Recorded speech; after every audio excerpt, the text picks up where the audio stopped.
जय श्री राम दोस्तों, आपका स्वागत है हमारे चैनल सनातनी वैदिक वाणी पर। दोस्तों, आज हम आपके लिए लाए हैं एक अनोखा विषय। इस बारे में आपको थोड़ी ही जानकारी तो होगी, पर पूरी बात आपको भी पता नहीं होगी। यह विषय है एक पत्थर के बारे में जो कुछ ही समय पहले बहुत चर्चा में था।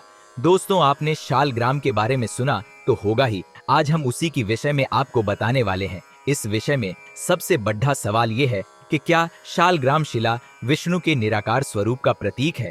तो दोस्तों, उत्तर है नहीं।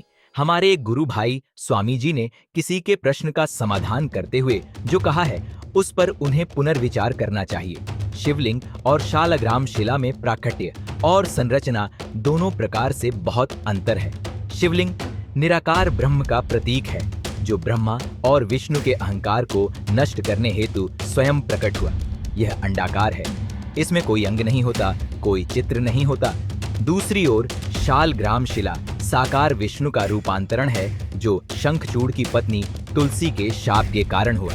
शालग्राम शिला को भीतर भीतर एक कीट के द्वारा खाया जाता है, जिससे उसमें विभिन्न प्रकार की आकृतियां बनी होती हैं। आकृति युक्त होने पर किसी वस्तु को निराकार नहीं कह सकते।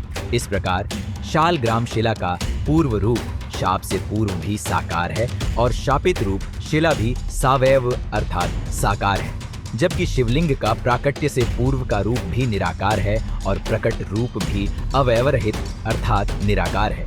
श्रद्धा भक्ति के अतिरेक में शिवलिंगों की सजावट में जो भांग इत्यादि से उसमें मुख नेत्र इत्यादि बना दिए जाते हैं, वह शास्त्र सम्मत नहीं। मुख नेत्र इत्यादि सहित शिव प्रतिमा अलग है और उसका अलग पूजा विधान है।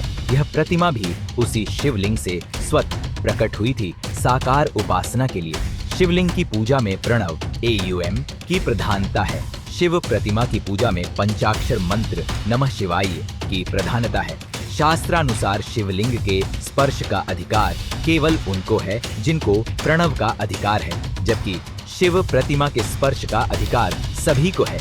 यद्यपि शालग्राम शिला के संबंध भी यही नियम है कि इसको केवल वही स्पर्श करें जिनको प्रणव का अधिकार है, और अन्य लोग विष्णु प्रतिमा का स्पर्श पूर्वक पूजन कर सकते हैं। शिवलिंग का अव्यवहित अर्थात तात्कालिक पूर्व रूप है निर्गुण निराकार ब्रह्म। शालग्राम शिला का अव्यवहित अर्थात तात्कालिक पूर्व रूप है विष्णु द्वारा कपट पूर्वक धारण किया गया वृंदा के पति शंखचूड़ का रूप।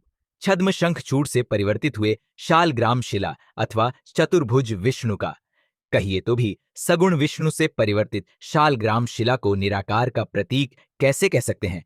शालग्राम से जुड़ी जो कहानी है, संतेहाय वृंदा जलंधर की पत्नी का नाम था। शंखचूड़ की पत्नी का नाम तुलसी था, जिसने विष्णु को पाषाण होने का शाप दिया। शाप के उपरांत शंकर जी प्रकट हुए और तुलसी के चेतन अंश को तुलसी वृक्ष और शरीर को गंडकी नदी बनने को कहा। जलंधर वाली कथा में वृंदा ने विष्णु को पत्नी हरण का शाप देकर आत्मदाह कर लिया था। वहां भी उसके भस्म स्थल से तुलसी वृक्ष उत्पन्न होने की कथा है, और साथ में आंवला और मालती वृक्ष के उत्पन्न होने की भी कथा है।